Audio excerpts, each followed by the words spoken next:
You know, sir, as I study this group of our early files, I can't help but think they're all somehow related. What you talking about? You think this Spawn guy has connections to some heavyweight podcasts? Excuse me.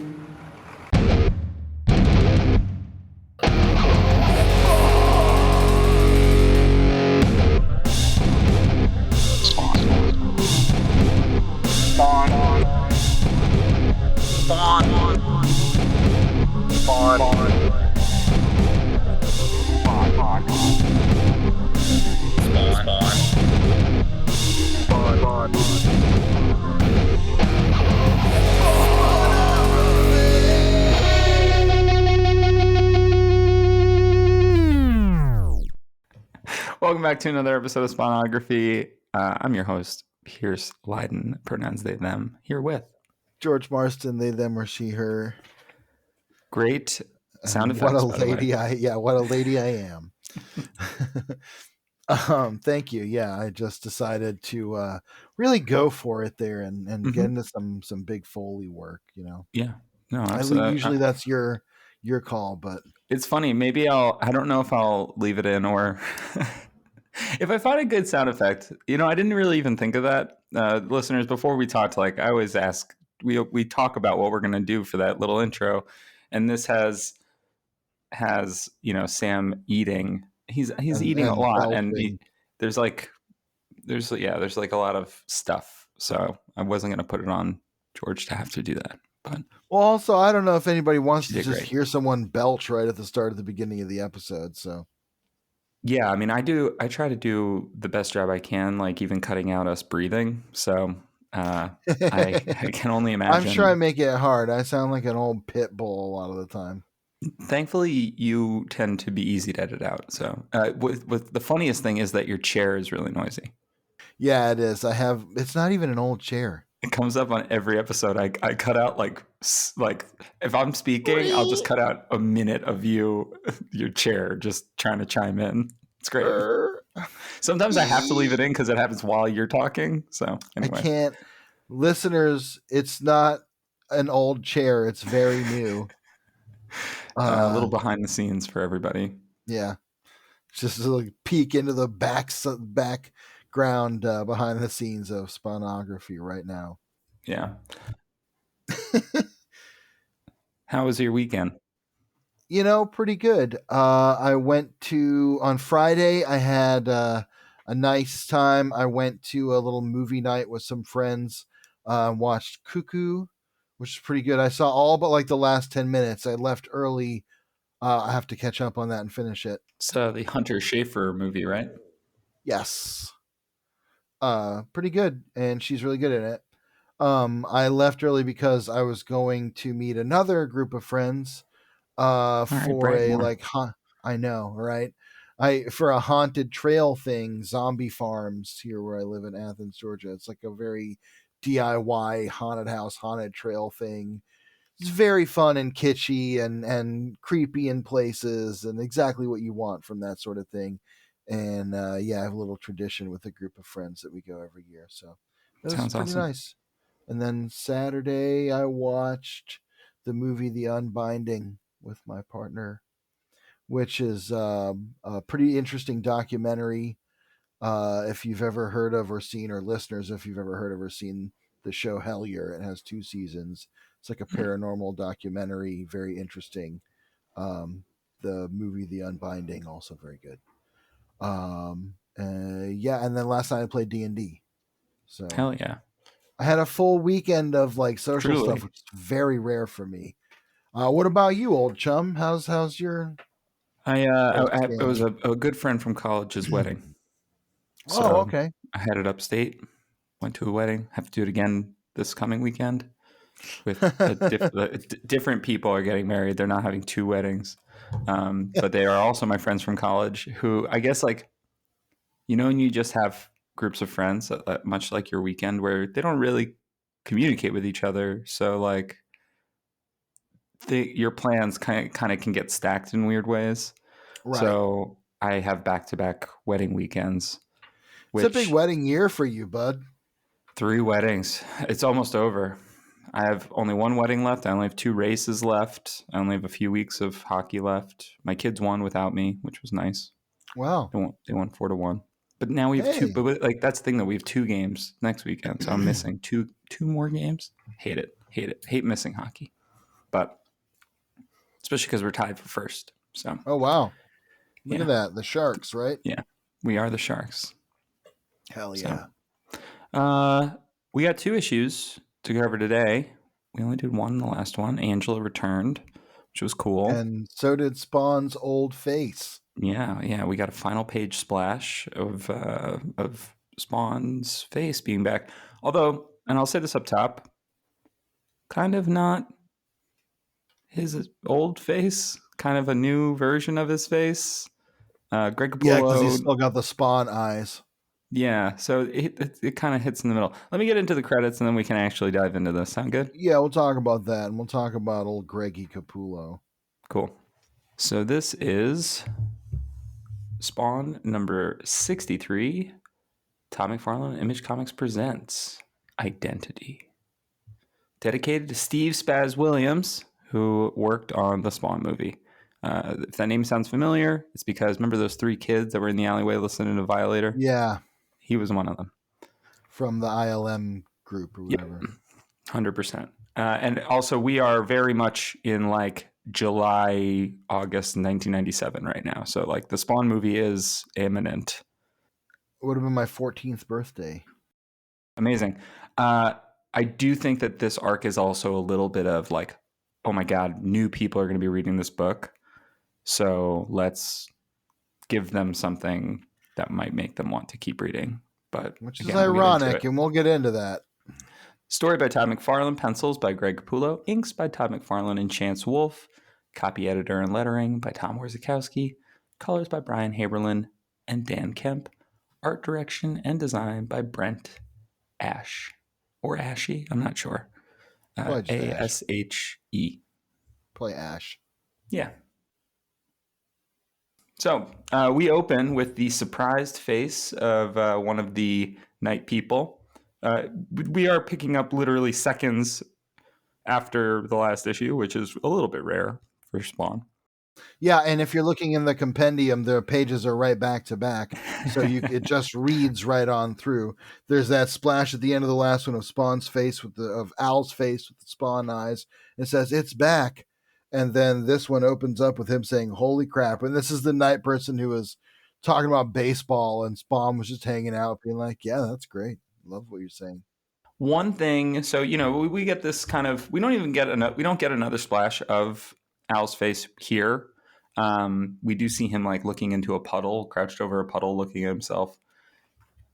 We don't. Yeah. It takes a little bit for us to get like a clearer picture of his face. If you didn't read the last issue, there's a lot of explanation here. We were complaining a little bit off mic about the return of the captions. Yeah, it's back. The captions are back. Yeah. So I do think that this like version of Al though does look more like Michael Jai White. It does a little bit from what we've seen before because he doesn't have any hair for one thing. So not that Michael Jai White was bald, but it makes his face look easier to draw his face a little differently than we've seen it before because he doesn't have any facial hair or hair in his head. And I kind of like the night person is like very taken aback, and but he's Spawn like excited. is like he's excited for Spawn, and then Spawn is kind of like can't believe it. And like you said, it takes a minute to actually get a clear glimpse of his face. And that's true for Al too, which I kind of like. He's like looking in a puddle, looking in a reflection of glass because there's not a mirror around for him. So we're sharing that moment of confusion with him as he's trying to see if his face is there. And he does see it. And he realizes that his face is back, but his eyes are still Spawn-like. He notices that, and it tells him that even though he looks like a man, he's still made of necroplasm. Yeah, and he's now finally kind of like clocking this as like, okay, is this one of the like the machinations of hell? Is this part of the game? This is actually a version of Al that I kind of like and appreciate because because Todd doesn't tend to really write him with this much intentionality. Usually, Al is the character that a lot of things happen to and happen about, and he doesn't have, even when, like, some of his questions make him helpless sometimes, right? His lack of understanding makes him so helpless, and other characters have to come in and be like, well, this is what's going on. It's usually Cog or Malbolgia or Clown. Right. In this, he sort of like sees this as a moment to do something, which again, not a thing that he tends to do all that often. And he realizes, like, okay, if my face is back, then, he last issue he also made that threat to Jason Wynn, and we'll get into this, but that's kind of still looming. But he has an opportunity now to kind of go out in the world as a normal person, which he's not had to this point, which I think is Yeah. interesting. And he's trying to figure out what to do with that. He's trying to understand why and how his face came back. He kind of reasons that it might have something to do with the bolt of lightning that teleported Angela to him and also struck him, that made him feel drunk in the first place. That's why he was really into the baseball conversation, because he felt drunk. And so he says, he wouldn't even have known if the guy didn't tell him. He sits down on his throne. Oh, I wanted to say, that's the thing I wanted to say that you were talking about. Another thing about Spawn that we get here before I move on to this killer picture of him on his throne, is we're getting a lot more interior captions for him than we are captions about what he's feeling. There's a lot more of like me, my life, and first person narration. Whereas, and there is some like Spawn feels this, Spawn feels that, but a lot of the time we don't get Spawn's interior voice. We get Spawn's exterior voice, and we get a narrative voice that's kind of telling us what Spawn is sort of feeling, rather than us just getting a direct line into his thoughts, which also makes him feel a little more direct and intentional than we often get. And also, the other thing is, this issue and this two-parter really starts to put him in touch with his costume in a way that we haven't seen before. There's a big, big evolution. Part of that is here, where he sits on his junk throne, which was a corpse throne. Now it's kind of just made of refuse from the Night People. He sits on it and summons the worms that, the worms of the earth that carry the weight of sin and the darkness of sin, that also replenish him a little bit. And this image of him just being kind of engulfed in worms, with the worms, the close up of the worms in the foreground kind of framing it, really kind of kicks ass. It's very, especially with his human face, it's very like God Emperor of Dune or something. Yeah, it's really cool, and it's also that this he and the symbiote are working just much more in sync, because he doesn't even necessarily summon the worms as much as, like, I think one of the captions says, the worms heeding an alert given off by Spawn's living tissue. Right. Like, there's Yeah. just they're a really symbiotic relationship. Yeah, Not say that symbiote 1,000 times. symbiosis. Yeah, that That is. symbiosis is evolving. Yeah. Yeah, and it is allowing Al to engage with the world and to engage with his costume in ways that we just really haven't seen before. It does feel like we jumped to here almost out of nowhere, but this was kind of my point about, like, okay, I have to make this guy seem a little bit closer to the movie version of Spawn. The movie version of Spawn does uh, gain control of the suit relatively quickly because they only have 90 minutes, And not 57 issues, whatever, plus 60 Yeah, something issues now. to the point where Spawn does a thing in this that he does in the film. We'll get to that Right. later with Jason Wynn, but Right. um, yeah, I mean, this is a really cool image.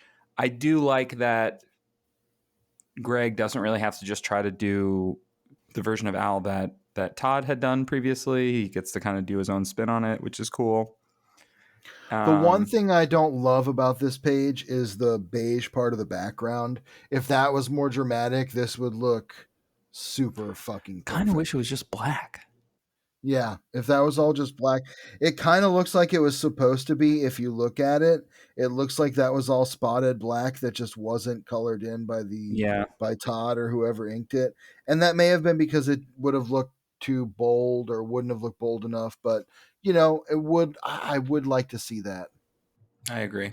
And it's funny because it's the opposite of the thing that we called out last issue where we were like, oh, the colors, they look so naturalistic. It looks great. And like right here, I we're know. back to like kind of lazy computer coloring. The next 2 pages, though, with Jason Wynn, they look okay.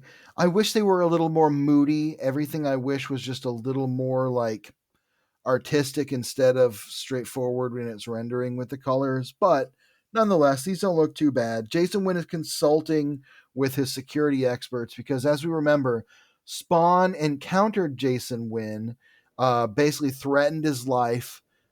Jason Wynn told him that if he died, a series of protocols would enact that would lead to the deaths of Wanda and Terry and Cyan, along with countless others of his targets, at the behest of his minions. And Spawn was like, "Okay, well, look, here's the deal. Here's the deal. As long as you don't touch Wanda and her family, you will be fine.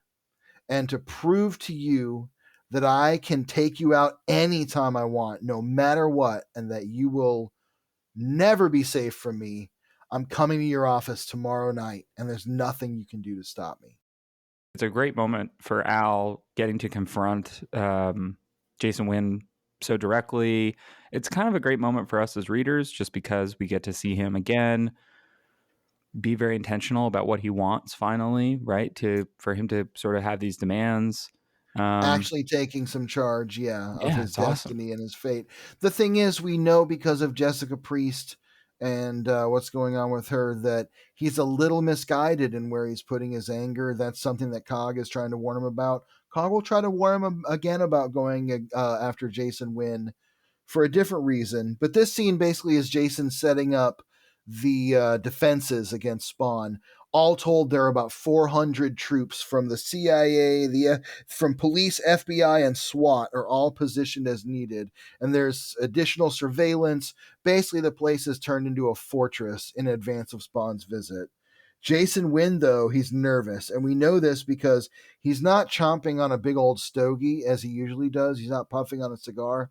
He is chain smoking cigarettes. It's a nice Yeah, little touch. it is.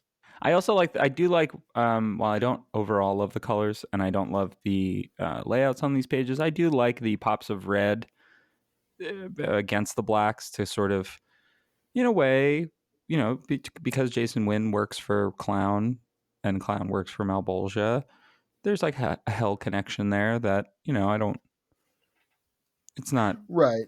The exact, I mood guess, That's but kind of where the moodiness comes in that I like is in like that panel, that interstitial panel where it's just him in shadow with the like diamond of light kind of down over him. I really like that. I also think though that I kind of miss Big Window. It's been a yeah, while me too. since Jason But Wynn has given Big Window. But I do think that the big window is when he's safe and in That's control, true. right? And so He's we're not feeling seeing very bold. yeah, he's more vulnerable now. So the panels are more closed in on him. They're a lot tighter. He doesn't have this he's threatened, right? So he's kind of like clenching up a little bit. Um it's a Now this this is one of the things that when you get to read a comic that has been made by basically the same guy for almost 100 issues, you get to kind of clue in on, and also the fact that there's only like 6 True. characters, and that stuff's kind of fun, you know. Um, Definitely. Now, what are these buildings on this next yeah, page? so these buildings, so for our younger listeners who may not know, there used to be twin towers in New York City. Hulk Hogan and Macho Man Randy Savage. Yeah. David Robinson, and Tim Duncan, actually, of the San Antonio Spurs. Oh, I'm sorry. I'm Their sorry. nickname was the Twin Towers. Yeah, of course. Actually, Hulk Hogan and the Macho Man were the Mega Powers. That's different. This page, of course, a little bit funny to see the sun rising in this part of New York's skyline with the Dawn, a time of rebirth, when light again graces the consecrated domain of earth, commanding those that obey the darkness to hide once more. It's kind of an ironic set of 3 panels there. We won't dwell on it. I don't even understand why. But I like the combination of like the light gleaming through the skyscrapers, corresponding with the worms crawling back into the earth as the sun, as the morning sun has vanquished the horrible night, to borrow a Yeah, it's phrase pretty from cool. Castlevania. It is a bit of a weird bit, also because I'm trying to think of the view you'd have to be looking at the Twin Towers. No, I guess it does make sense. The sun would come from that side because when you sometimes look at the Freedom Tower now, um, it can kind of look like that. I really like this panel of Val kind of like standing up Yes. into the light because even though the captions say that you know that commanding those who that obey the darkness to hide, he now doesn't have to. The metamorphosis is complete. He is fed. Um, and this is another thing where it's just like getting him back to zero a little bit in terms of like, holy shit, there's a movie coming out, so let's make him normal and not like drunk or weak or healing or whatever. Right. And I do like how he transforms his costume into a kind of casual suit. It's actually a decent look for him. It's like kind of looks a little Wesley Snipes ish. You know what I mean? Like in terms of the The vibe. the one panel though, Spawn kind of thick, huh? Yeah, he's a big boy. It's big boy He season. Yeah, we got that M on his costume goes all the way down to Yeah. his ass. Well, that's 500 pounds of necroplasm, give That's or a good take. point. He is thick by definition, quite Yeah. literally. So, um, but yeah, I like that he needed one more. He needed one more accessory though, and he pulls out some like wraparound Oakleys from the Yeah, some garbage shades that he finds in the garbage, which of course there's nothing more 90s than slapping on a pair of shades to from the look cool. garbage. Oh yeah, garbage shades on your Hellspawn suit, you look awesome. Honestly, this is probably how I dress going to like senior prom or something almost probably. Even Although with he's the got the gloves. turtleneck. Yeah, No, that's a joke. No, he does look very like, again though, it's very like Man on Fire, kind of like Passenger 57, there's like a which I don't even know Denzel if those, thing yeah, kind of that going kind of on archetype. It's a good look for him, and I love this close up of his face with the pushers in his shades, like reflected in his shades. He looks tough, and you can tell that he feels confident. I like that you get to see Al Simmons really feeling confident because he looks like a human fucking being for once. These guys come up and they offer him a company of sex workers. He kind of manifests a little bit of the Spawn in the suit. he kind of The venoms spikes out kind a of little come bit out.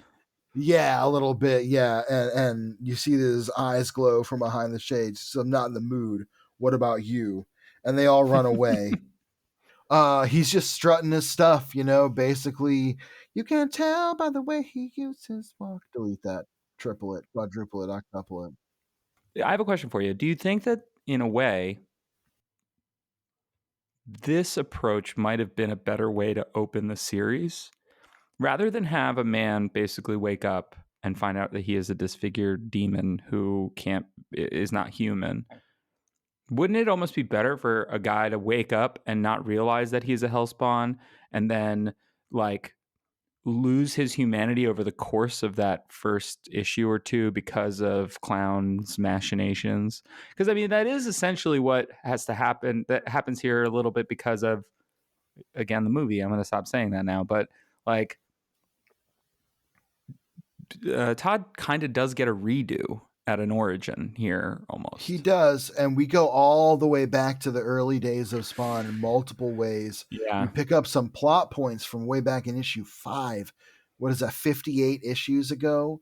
But on top of that, the other thing is, uh, I think with some of the events that take place throughout this story as well, with Spawn and his relationship to his human side, I think that is the version of the story that would be told in 2024.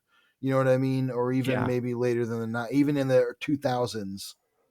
Yeah, That feels 100%. like Marvel Knights Spawn in a way. You know what I mean? Like a little more decompressed, if you can believe it, but just a more decompressed version of Spawn's Return to Earth.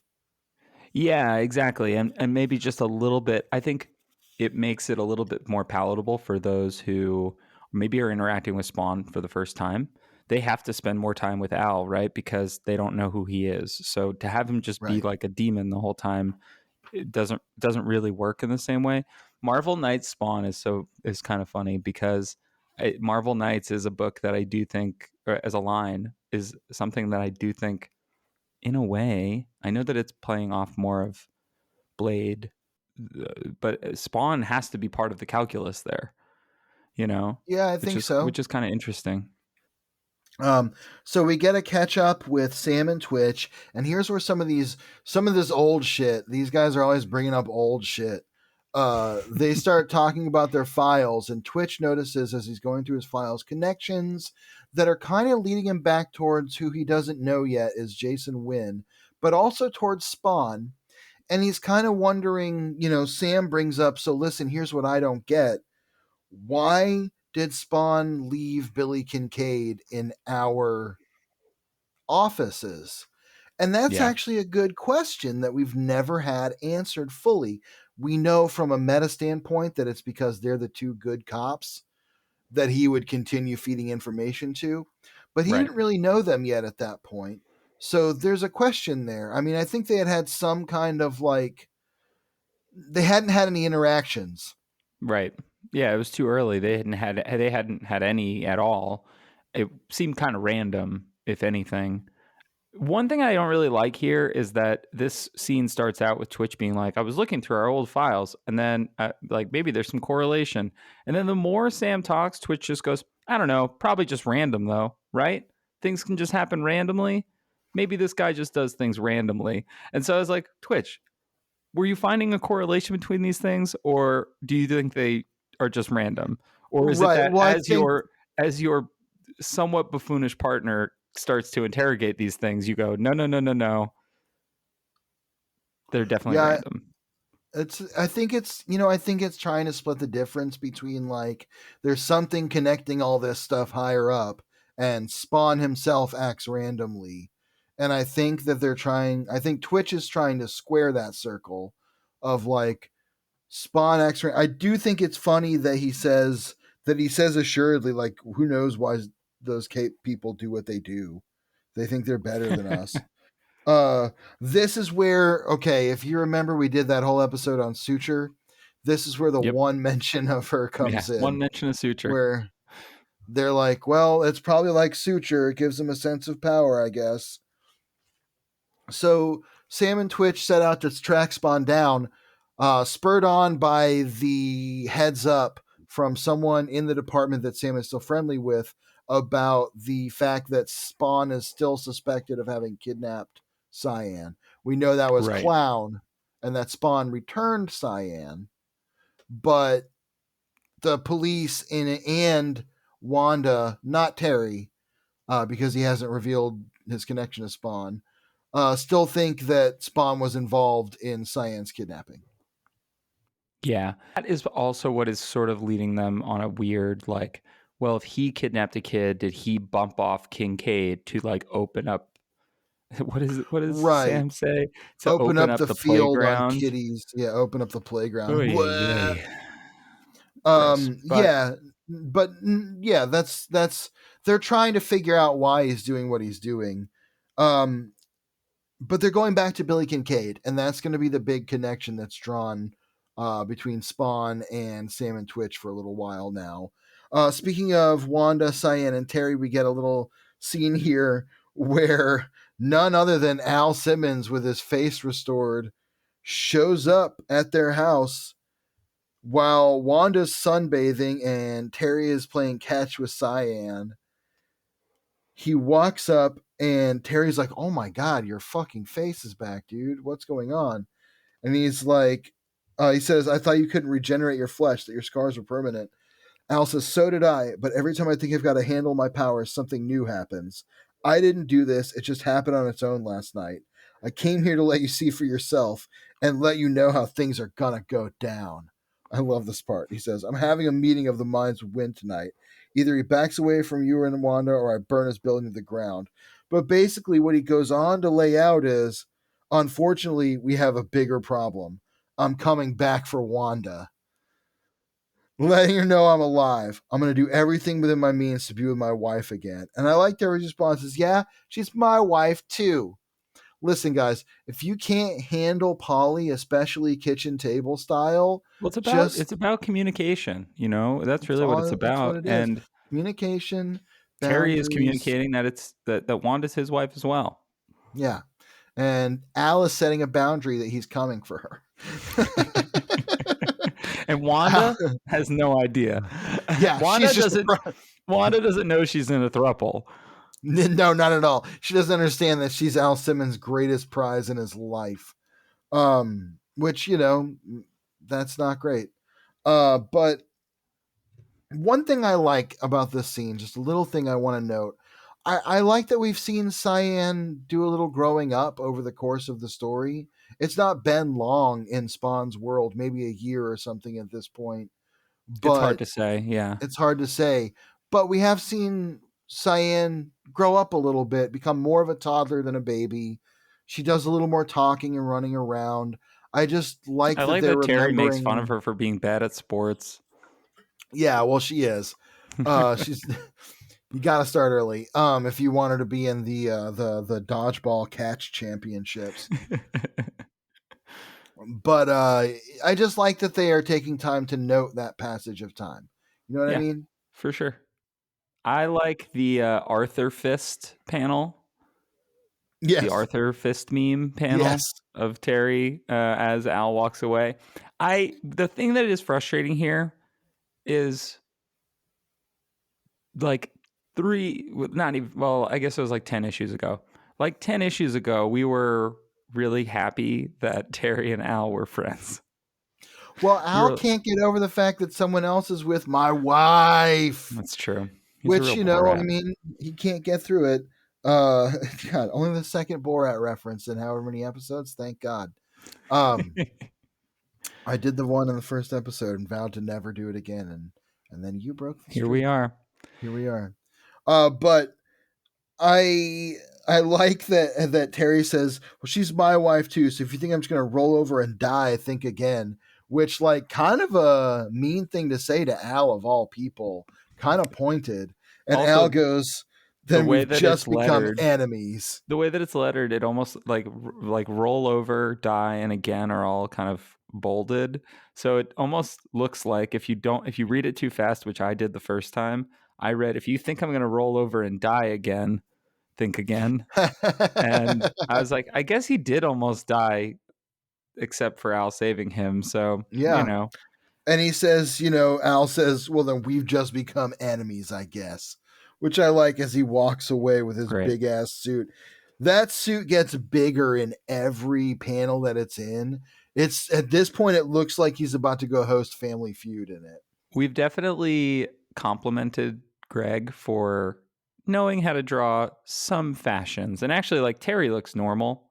Wanda is wearing a bikini that I don't think many mothers would wear. But she looks great. I mean, not many mothers are MILFs like this, dog. Wanda's drawn like a full-time bikini model. Looking like a J. Scott Campbell drawing over here. Basically, yeah. I mean, whatever. Some moms are That's hot, fine. and it's fine. Yeah.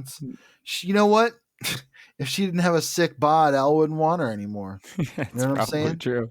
He's already been with Angela. Yeah, and she's got the body of an angel. Nice. But yeah, so there's a little sequence here that I like where Al is suiting up again, getting his grenades and his guns and everything together. We get the classic sequential panels, Capullo style. Jason Wynn is basically like setting the stage for Al to show up. And Al's getting ready, and Cog is, trying to throw a wrench in his preparations here, just being Trying to be the vague. angel on his shoulder in a way, just being like, what are you doing? What are you trying to do? You're very impressive to Malbolgia. Like you're definitely doing exactly what hell wants you to do by going after Jason Wynn. And Al is like, look, Cog, if you got something on your mind, spit it out. Which, like, he's been trying to. He says, and before you start into one of your sermons, try to remember what it was like to be a man. I like how through the background of this, as Al gets angrier at Cog, the burned out husk of Clown's face that's still there as a trophy gets closer and closer, showing how much Hell's influence. It's almost like the angel and the devil on Al's shoulders, Yeah, I like that. And the thing, though, that doesn't make a lot of sense here is that we already saw the suit kind of taking him to the brinks of like losing his humanity altogether and becoming exactly the general that Malbolgia wanted him to become. It seemed like he overcame that metamorphosis or whatever, but now the worms are helping and they're good, and like Well, there's the not worm has turned. the internal logic though now of the book. And in like I was trying to parse this, and I even went back to old issues just to be like, am I misunderstanding this, or like what happened? And I was like, okay, I think he controls the worms better now, but the worms still feed on evil, and they're supposed to give him evil and also get rid of his humanity. But him going after Jason Wynn is exactly him being more human, because he's only doing it because of Wanda and Terry. But the thing is, when he was dousing himself in the worms earlier, it said Al Simmons accepts it.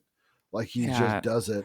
And I think it's because he has finally learned that this is what will give him the power to destroy Jason Wynn. He has the threat of Jason Wynn against Wanda, Terry, and Cyan being so direct now, basically Mm, saying, like, if you kill me, they're dead. He is now embracing a level of power that he hasn't before because of that anger and because of that core need that he's had since the beginning to protect Wanda above all. More than anything else, that's been his goal. And I think that's kind of the thing that's driving him. That, and now thinking that if he does this, the only thing standing in his way between getting his wife back is Terry yeah, right, because of because his he has a face. face. I think he's just kind of bound and determined to settle all this hell shit, settle his accounts, and move on so they get back to his dang wife. And I think that that's interesting. I think that that makes sense. I think that it's a little bit about seeing Al losing humanity when he thinks he's gaining it back. Like it's about Mm, that illusion of humanity that he's getting from embracing a level of violence.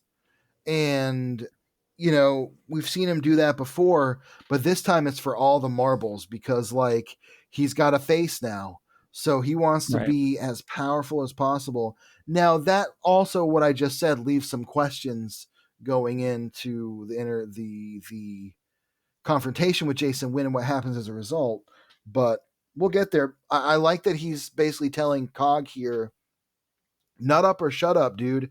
You told me you used to be a spawn. If you've got that power, come help me kill my demons.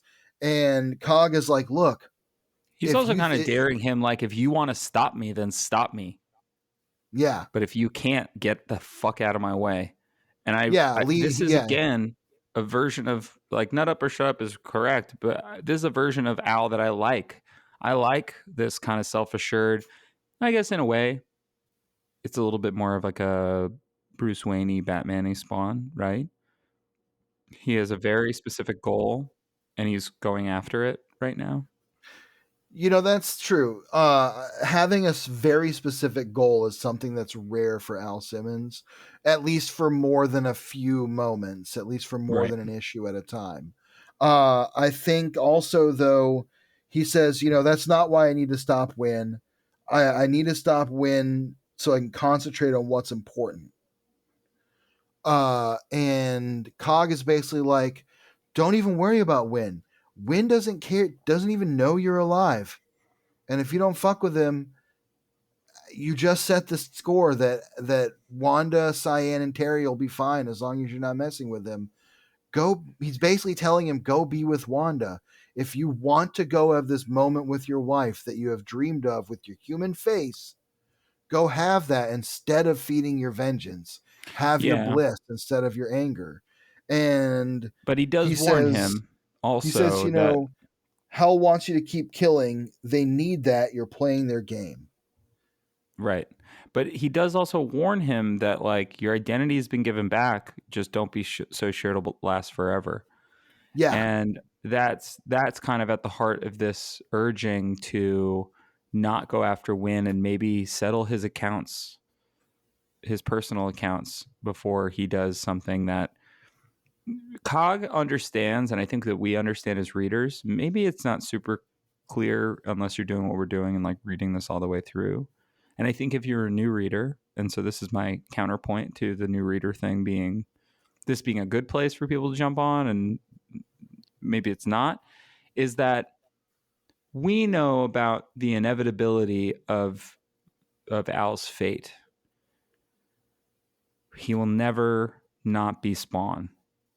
Right. I mean, he's gonna die eventually, but like, so I guess he's not Spawn then. And then we'll hang out with Jim Downing and we'll complain about him for 100 issues. But at this point, there's still like no.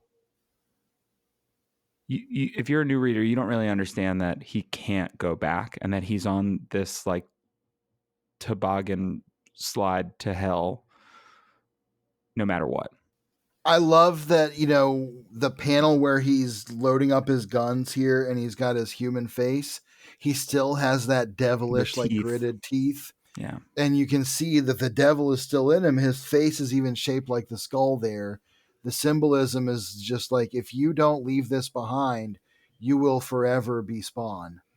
You know what's And good in this last scene is the inking. yes, a lot of heavy dark shadows really selling the drama live. But I like this last splash page too of the mask going on and him jumping into battle, and in response to Cog telling him, hell has its tricks, Spawn just says, I'll play dirty. This is one of the better like Spawn splash pages we've gotten in a couple issues, I think. It Just is really cool, solid Spawn with guns and capes and chains, and also just very super heroic. Like, this is a superhero comic. I do think the anatomy is a yes. little bit weird, but I do think the colors are fucking rad because the inking is really good on Spawn Yes. himself.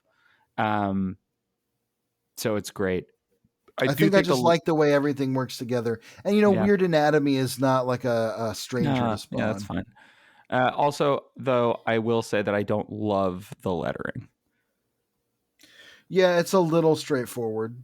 But it's also like a little weird word arty, like Yeah, fair. Microsoft word art.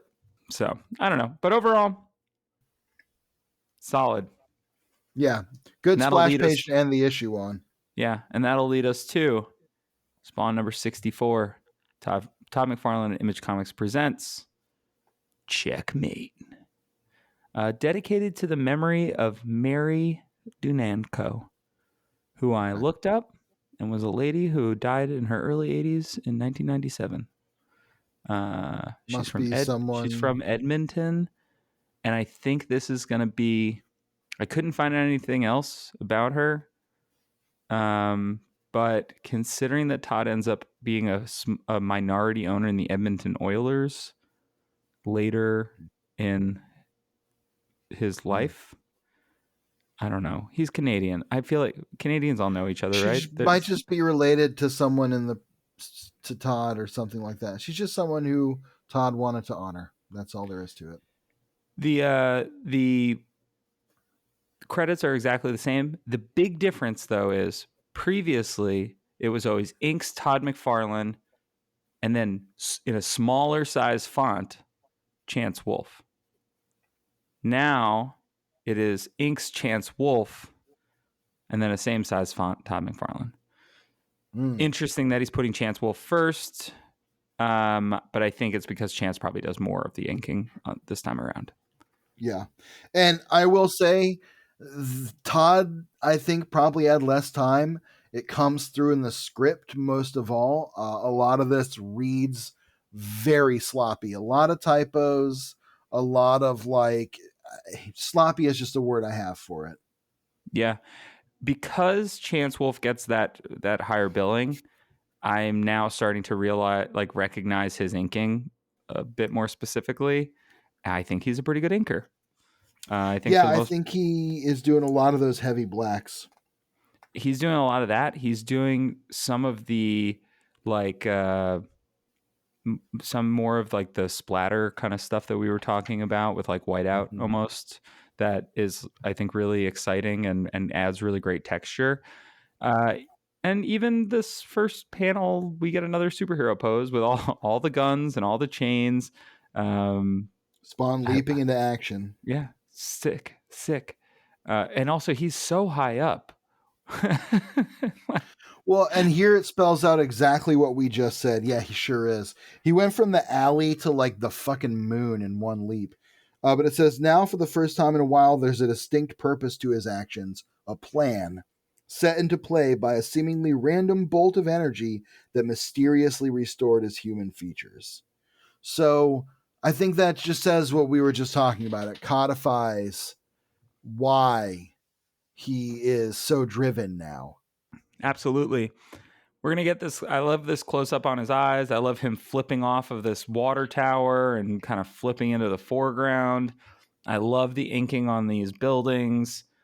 There's a noirish, like dark element seeping in. I like that as Al is embracing the darkness, the colors are all kind of more purples and blues rather than those like beiges and beige that we get a lot, you know. And he's going to be infiltrating Jason Wynn's sort of fortress here. There's all these guys with headsets, and he notices that like there's too many of these guys. I can't just like take them all on right away. And he does a thing that we've literally never seen him do before. Yeah, he transforms the K7 Letha to look like the uniform of the soldiers that are guarding Jason Wynn's building.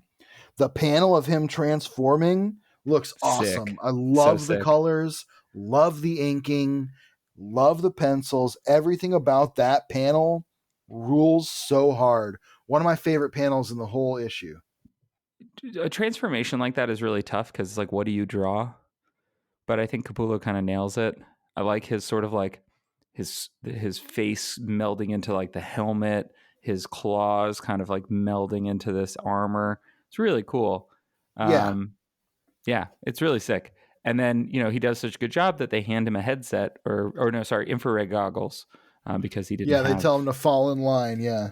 And I love the little caption: "A ghost has now become a chameleon." Cool. Love a new use of his powers. We don't see the power meter. I will say we probably don't need to because that's a power of the suit. And we know the suit has its own power source, which is the worms. The Oh, worms right. power And the he's suit, now and the fully suit. powered up. So So he is fully embracing the power of the worms. So that is one reason he might be able to do that. worm Back in power, the worm alley, power. as he, yeah, worm power, worm, the worm has turned. As he's sneaking into the alley, as he's sneaking into Jason Wynn's building, we cut back to the alley where Sam and Twitch are interrogating the night people looking for Spawn. And he says, "How about you? Red cape, lots of spikes, tight underwear, ring any bells?"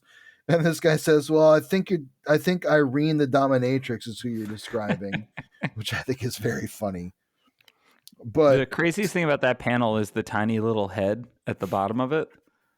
yeah, just like looking What's that up, guy? What's that guy doing? and he's got one pupil, Yeah, he's one got like milky one eye. glass eye. Meanwhile, Cat Guy Cogliostro interrupts them and is like, "Look, you don't need to worry about me. It's you who need to worry about your actions yourself, you." I like that he's carrying a cat. We don't always discuss Cog's cat because you don't always see it. but I love that he has this little fluffy white cat that kind of blends in with his beard. This is one of my favorite drawings of Cog. I still think his hat looks weird, but I love his They red don't know kind what's of going like on with that safari hat or whatever it is. Yeah. no, but I like his nose. I like his beard here. I really like this drawing. He's standing in a puddle, and he says, "I'll tell you this." They ask him about Kincaid and about Spawn, and he says, "I'll tell you this. It wasn't by accident that Spawn left Kincaid's lifeless body in your office. He picked you two specifically to serve a purpose he has in mind." And, They're like, well, what is that? He goes, it's only my job to tell you the things I know. yeah, he And says, they're merely like, my great. job to present the facts. Yeah, exactly. They're just as confused as Al Simmons. Apparently, Cog is just shit at explaining things in this world. He's just like he's basically just like Tom Bombadil or something.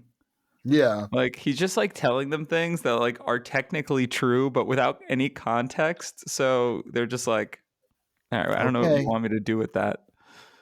Tom Bombadil's not a bad comparison for old Cog, actually, in a Yeah. lot of ways. Kind of very similar archetype, especially with the old Sweetberry wine. Then we cut back to the headquarters, Jason Wynn's headquarters, where all these troops are marching into the building and like kind of making their way inside. Which I don't know why they're all going inside, but Al Simmons gets inside instead of like waiting outside. But I guess some of them are going in to populate like the floors. Al Simmons makes his way in, and as soon as he gets in, because he knows the building and how it works, he uses a little bit of hell power to activate the security system and lock most of the troops outside. So he only has to fight about a quarter of the troops. Which is still at That least like 100. it's still like 100 troops, but he's also going to find ways to not have to fight them all directly. Right. I do want to say we've seen him leave a pile of bodies before. Yeah. And it was, but that was also when the suit was sort of like morphing out of control and they were not in sync. This is the first time that we're seeing him do it really, really cognizantly. And these guys are also soldiers with heavier weapons, so there's a little more danger to him, you might say. But we haven't seen him. We haven't seen. We haven't seen yet what could kill Al Simmons. Not even Angela's lance killed him. Right. He's pretty resilient. Yeah. So it doesn't seem like normal guns are going to do it either, even though these all look like space guns. These guys all look like Master Chief. They all look like fucking. Oh God, is it Appleseed or something like that? Pat Labor is what I'm thinking of. I think. It's an anime, but they all look like the fucking Pat Labor armor. So anyway, they're all like super troopers, basically. I love this drawing of Spawn's face at the bottom of this panel where you can see his eyes under the helmet. He is sneaking up on this group of enemies and taking them out one by one, horror movie style, as he goes up the line. Like this panel of his costume turning into a weapon and like tearing the guy's arm off. Okay. It's not clear exactly what the fuck is happening, but I agree with you. The way his costume is transforming is a little weird. It looks like he's growing a spiky beard or something. Yeah, it looks like they had to squeeze some of that action in. Yeah. Rare framing L, but a kind of cool concept. Oh, I will say that we get a couple of names, by the way. Oh, yeah. Romanik or Romanic, but Romanik would have been probably Russ Romanik, who was a Winnipeg Jet at the time in the NHL. Oh, how about that? And then Shaw is a relatively common name, so yeah, I can't really hard to speak say that without a first name. Yeah. Anyway, I love this your panel. NHL insert for the episode. I love this panel at the top of the next page where it's like the guy running from Spawn's shadow and the cape is like all splayed out behind. That's awesome. I love just the textures all over these pages. And that's the thing I was saying about really now locking in on what Chance Yeah, Wolf brings to the book. It is a bit of a more modern thing to add these like highlights in places in addition to the inks. Obviously the color is to have inks that aren't totally opaque so that bits shine through is usually what that is that I learned this technique you from Eric Canetti, not directly from him but from his art and his tutorials, of almost scribbly inks, so you leave little streaks where the light passes through when they scan it and make it oh two-tone. cool. So that's basically what it is it just leaves streaks, which, yes, you can see that. And that is a very kind of more modern inking technique. He does it also, and I think what he does with Spawn's mask specifically is probably more of the toothbrush flicking method. Yes, Uh, yes, yes. but it looks so good. It looks so good. Even Yeah, in that panel that we were talking about where he's cutting off the guy's hand, like Spawn's face looks awesome. he's using a couple different techniques here. Some of that, like on Spawn's face there, there is a little bit of splatter there, but a lot of that is actually, well, like I said, it's not opaquing the inks, it's leaving space. And it can look just as random because you're basically scribbling in. If this was a visual medium, I would just show you, but it's easy to see when you see it like unscanned. It's like, oh, okay, that's cool. And then there is some splatterants there and stuff as well. I do love that. I love the inking on the pipes in the next page. As we're getting through here, all the textures in these pages are great. Yeah, they look Spawn really good. basically encounters these guys, a next room full of guys. They throw gas at him. They think the gas has killed him. And it says, but because his lungs are different from ours, the gas was just a decoy. The gas mask was just a decoy. That's what I mean. Like it says, his lungs don't work like ours. So the gas mask was just a decoy. Something to let the guard down. Oh, you forget that that he dropped an elevator 15 floors. Oh yeah. I skipped that. And they Sorry. said what's And I left at the bottom barely resembles anything human. yeah, Like we've seen him like pile up bodies before. We are getting described things that are horror pretty movie violent. deaths. Yeah. Yeah, he like drops an elevator full of guys. He kills a room full of dudes one by one. And here he fights a room full of guys in the gas.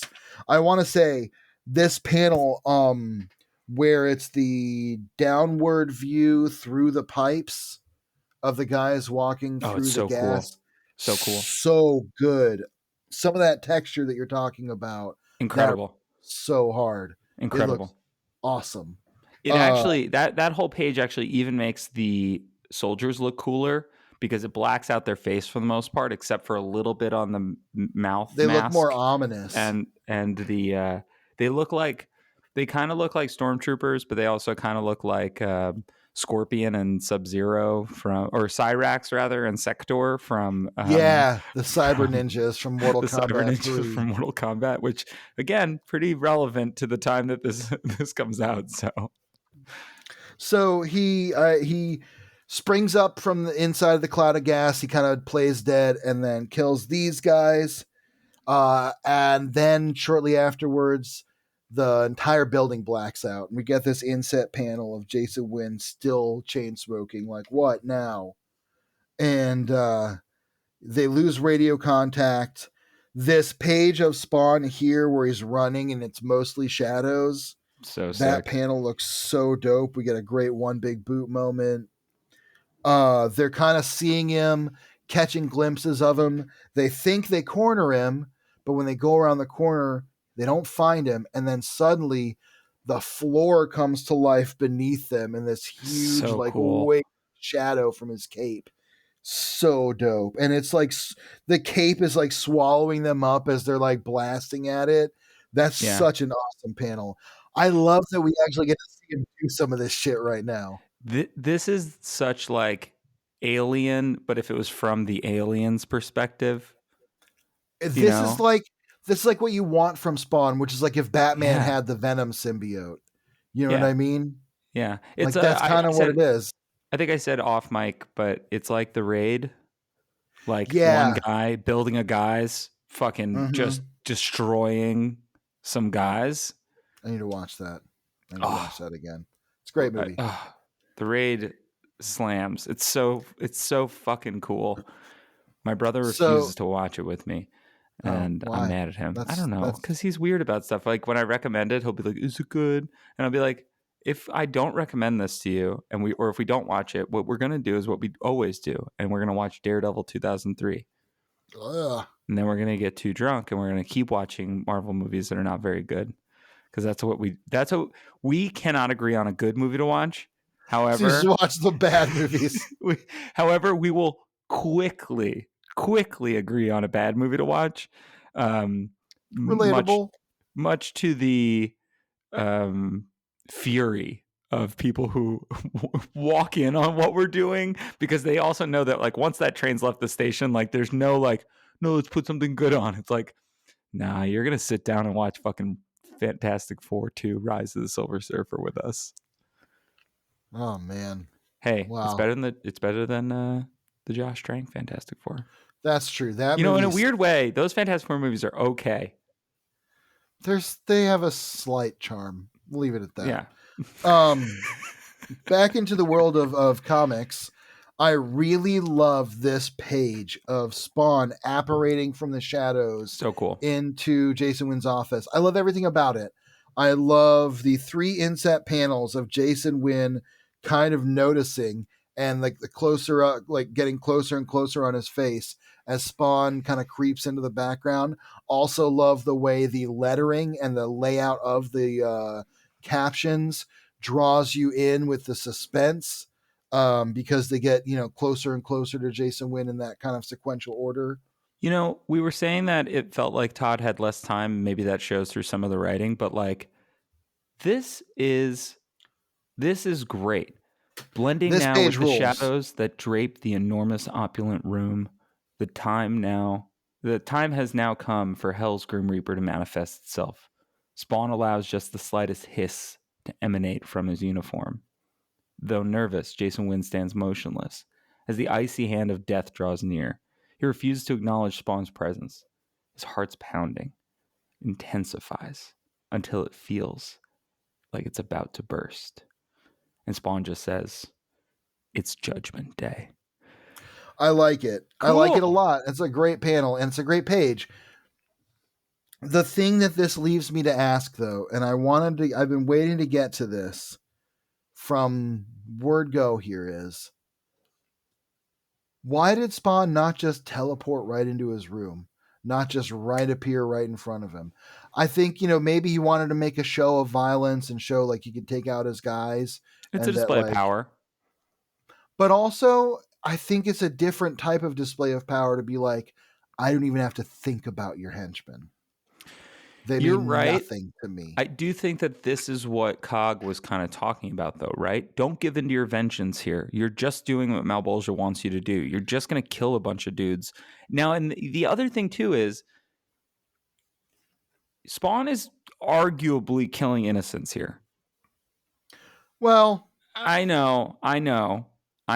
But you hear what I'm saying. He's killing technic- people that are not involved in his fight with Jason Wynn, technically. and Although he's they're killing putting themselves people there. that I don't know, seemingly might not have a choice. They are all law enforcement. It's hard in to some say. way. It's tough. But they're also like, we've established that Jason Wynn's troopers are like bloodthirsty is the whole idea behind his like warriors and stuff. They're willing to kill Spawn and they're hunting to kill him. True. So at the very least he's fighting back. But he could skip all that and go right to level 8. You know what I'm saying? He could like blow the magic flute and fly. Yeah. Take the pipe. Hit the warp pipe on exactly in World 1-2. Just skip all the way to 6. Exactly. But I think, like you said, I think it is that he wants to display a little bit of power. He wants to display a little bit of his strength that he can take out some of Jason Wynn's men. At the same time, I still think it would be badass if Jason Wynn had this whole army and he just like appeared right behind him and it was like, guess what, motherfucker? It doesn't matter. But I guess also they could come in after that. I don't know. There are reasons he might do this, but it works out pretty well. He basically is like, listen and don't talk. You shut the fuck up and listen to me. If you go anywhere near Wanda, Cyan, Terry again, I will destroy you. And in fact, I'm going to take you down anyway and take down everything you've built just for good measure. I'm not going to kill you. I'm going to destroy your empire. And as he's saying this, he's like, I want you to see the face. I want you to know who's going to haunt your every move. And he pulls his mask back. And as he pulls it back, his humanity is stripped away again. And the rotting flesh falls from his face as he gets back to being that maggot-faced zombie Spawn. Because we don't know if it's a time limit thing, but the implication here to me is he has done so much and embraced so much hell power that whatever heavenly boon came from that lightning bolt, it's now spent. That was what I was going to say, is that because it was Angela related, and then by that right, kind of heaven related, is that's what sort of temporarily healed him.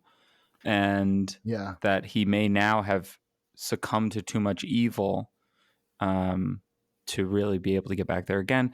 I like it as like a bit of a tragedy for Spawn here. Yeah, I actually absolutely. really like this confrontation with Jason Wynn. The thing he does that I said that he's never done before is the way that he takes his mask off, which is basically exactly how they do it in the movie. Yeah, it kind of unfolds and like straps around his face. Yeah, like whips around his face, kind of. As I remember in the movie, it kind of goes like spikes and chains around his face and then kind of fills in. It's pretty sick, actually. Yeah, it's pretty cool. It's kind of cool. We'll cover the movie one day. It does that. It's a fun movie. It's fine. I've watched it dozens of times. We watched it together recently. Yeah, we did. That's true. So I also really like this. I mean, I love that he just jumps out of a giant building. It's very similar. I actually really like this panel because it is very similar to when he, his encounter with God at the angel headquarters. Yeah. It's a similar panel. It's not the same, but it is very similar. But the context of it's so different. And I just really love, especially in comics, right? Visual motifs kind of coming back, even if they're maybe not super intentional. But that panel was one where God was saying, well, he's the one. Yeah. And this is a panel where his cape is billowing out behind him. He's dive bombing to the ground. Well, the cape is reuniting with him. It's catching him because he left the cape outside to fight he was devouring all the enemies while he went in to fuck with Jason Wynn, which is awesome. He separated from the cape and they acted independently. We kind of breezed over that a little bit, but it comes together here. Yeah. And it makes for a cool shot where the cape is billowing out like bat wings to catch him as he dives out. And then it wraps around him. Symbiote and host rendezvous in a moment of joyous reunion. In a moment, joyous reunion will make them both whole again.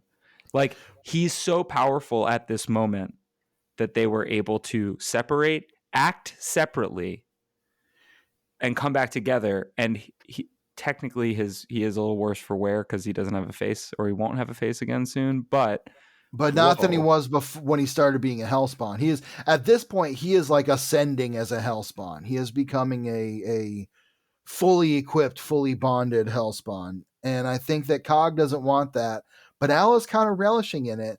We'll see what happens. So before we close out with this story, the last thing that happens is the guards break into Jason Wynn's office, and Jason Wynn is there kind of like embarrassed. And he's like, you didn't see a damn thing. Nothing happened. Yeah, because they even say like, oh, he must have gotten up here.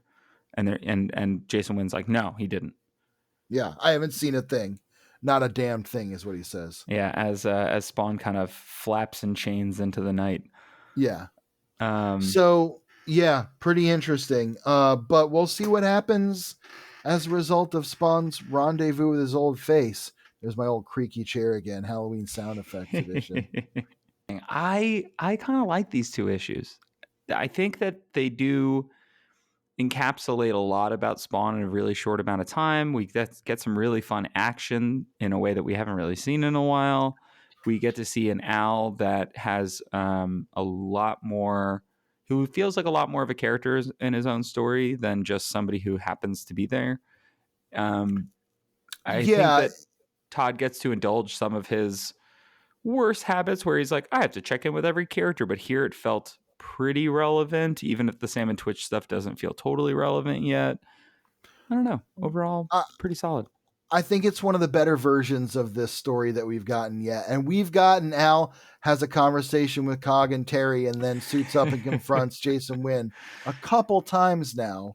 Right. I hope this marks an evolution in what happens for Al and for Spawn with Jason Wynn. And outside of that, we'll see. It's traditionally been iffy how much he is able to take to heart, from the lessons he's meant to learn. But it was pretty badass seeing him cut loose, and there were some real kick-ass panels and scenes in there. I liked it better going back through it. I think reading it, the only ding I want to really give it overall is that there are parts of the script that feel very much like Todd wanted to write something here, even though he didn't necessarily need to. We've seen him get over that a little bit in some recent issues. The last episode, that issue, zinged along really well. This one doesn't lose its pace at all. I like that. It moves forward and it has its action beats. And it also has some consequences and weight. Mm-hmm. So I guess, I like those things about it. I think it's one of the better versions of this sort of arc we've seen. Yeah, and I think Al's definitely in a spot where he could be really, really focused in on like who killed me again, and he isn't. Right. And thank God. He's kind of just been like, yeah, guess what? I don't care. Jason Wynn. I've decided it's Jason Wynn. Yeah, which is the real answer in a way, Yeah, so he's it makes more ultimately sense. responsible still. Yeah, but right. So the other thing too is I'll say that I really enjoy Chance Wolf's inking across that second issue. I think it's one of the stronger parts of the book. I think it actually, I don't think there's a lot of great layouts in 63.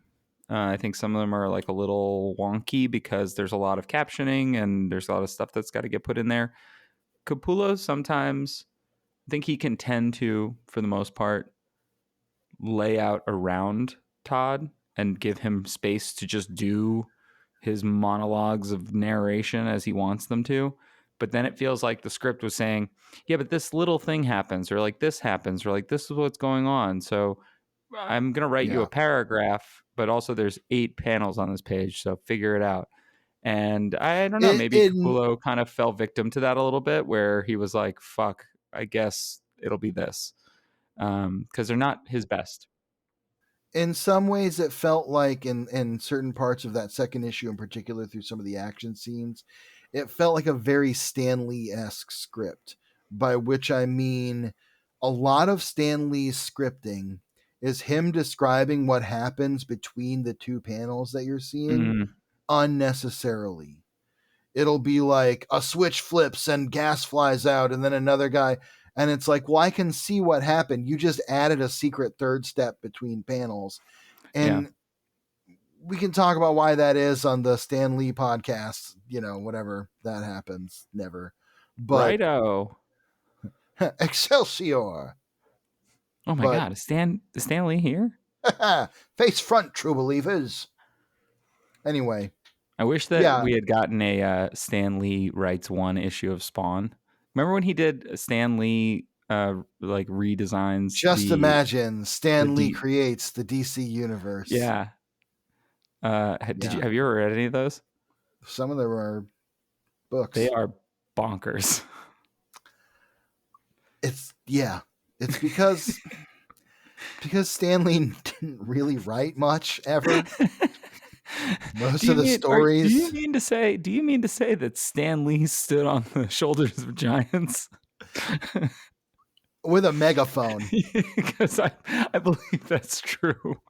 Yeah, I have great affection for those first 100 issues of Fantastic Four and Spider-Man. The first 100 issues of Spider-Man. I'll get on my Stan soapbox for 1 second and say that I do believe he was a huckster. Yeah. And he was a little bit of a fraud, and he did steal a lot, and he did a lot of bad things to become famous and stay that way. And I also just can't bring myself to believe that he never did anything cool or good. You True. know, True. I Yeah, think yeah. there was magic in some of those creative pairings.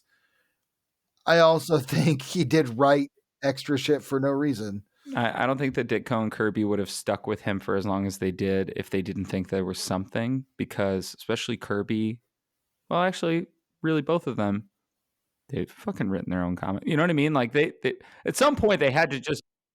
Well, also to be fair to Jack Kirby, he wanted to write more of his own stuff at Marvel, and Stanley wouldn't let him do it without putting Stan's name on Oh, it. that's true. It's a whole thing. You know what? But we've I'll seen pure Jack Kirby, and it doesn't, something about it. As much as I like it, I have the New Gods omnibus, both of them. They're really cool slipcases. They're sick.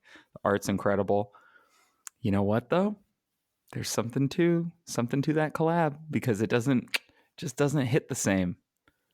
You know. Well, Jack Kirby is a very esoteric writer, Mm-hmm. and a lot of Stan Lee, his one skill was connecting with people.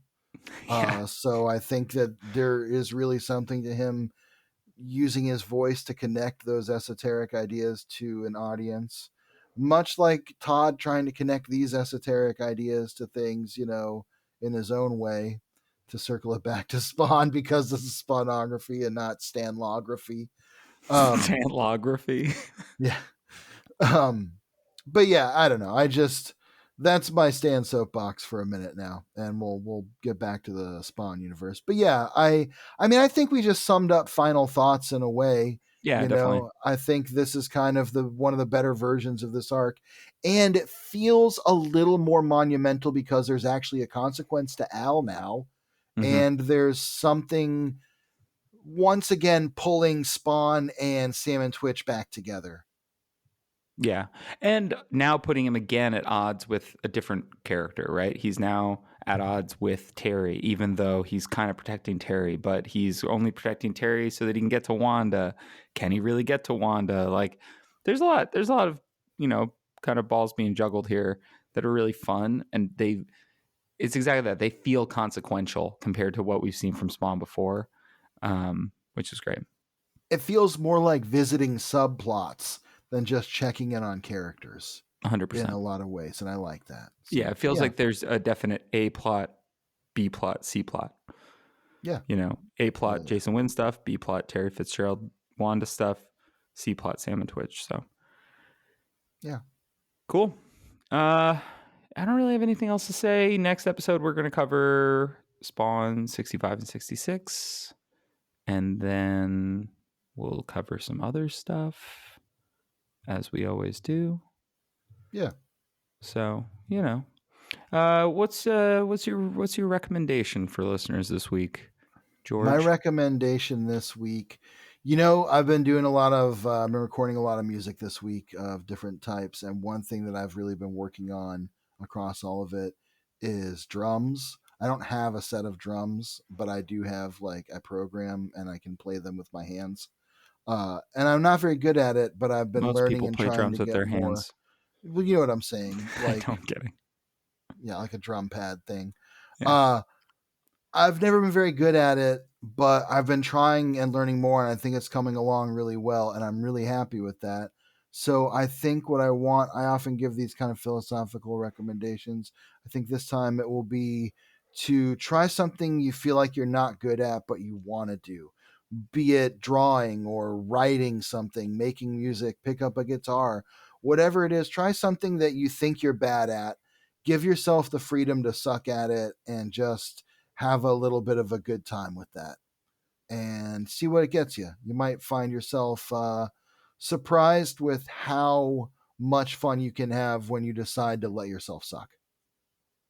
Hell yeah. That's advice that I should really take, especially as you've been sending me demos. And actually today I was getting some vocal stuff down, but it's in no Ooh. shape.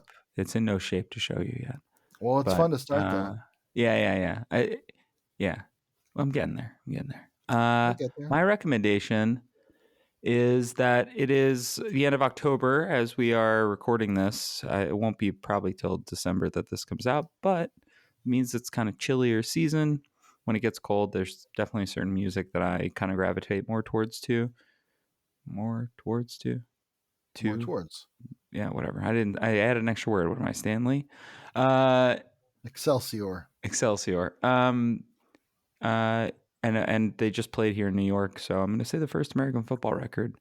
If you never listened to that, it's kind of the perfect fall vibes. Again, it'll be winter. That reminds me of when we went and saw them. Yes. Pierce and I were lucky enough to see American football on their first reunion tour. First reunion tour in quite a while, yeah. Webster Hall, was that at? It was at Webster Hall. Webster Hall. And for those listeners who are or are not familiar with American football, Midwestern emo is certainly the name of the game. And as 1,000 people all were like sadly swaying and singing along to this very bittersweet and beautiful music, a single gray balloon floated down from the rafters, and it floated all the way down. Floated all the way down and floated right into the guitarist's face. It's amazing. That was a great show. It was an amazing show. It was a wonderful experience too. The singer of American football played at my ex-girlfriend's wedding. Wow. So, yeah, I'm sure she was good for her. About that. I know. I didn't get invited to that. Anyway, speaking of weddings, and American football. Great. Well, that's pretty much it. If you want to find the show, you can find us wherever podcasts are listened to by you, dear listener. Apple Podcasts, Spotify, whatever podcatcher you use. If you can rate, review, subscribe, it really, really, really helps the show. Partly even just for the algorithms that do the like, if you like this show, you might also like this show. We do a similar thing to a lot of other shows who cover other comics. So, to be lumped in with those, especially if you listen to those as well, it's really, really helpful. You can find us on the internet at Spawnography or at Spawnography Pod. I got to kind of figure out different sites to be on now because some of them are the worst. But you can also send us an email at spawnographypod@gmail.com. If you send us an email, I guarantee that we'll read it on the air. Also, you can comment on Spotify episodes now, which I've never done and I've not seen anybody do really. But if you want to interact with us on Spotify, you can do it that way. We'll also read any reviews that are left on like Apple or whatever. So that's just about it. We had a great time on this one. Love to see it. It was a lot of fun. Love to see it. And these were two solid issues. Sometimes when we don't like a bunch of issues, they are some of the comics of all time. These were some of the better Spawn comics of all time. So that's always good to know. These are some of the most Spawn comics. We'll put it that way. Yeah. Put it that way. I like it. The cover of the next issue is literally just like a screen grab from the movie, which is hilarious. So the promotional machine is in full effect. But George, as always, for Todd so loved the world, he gave his only begotten Spawn.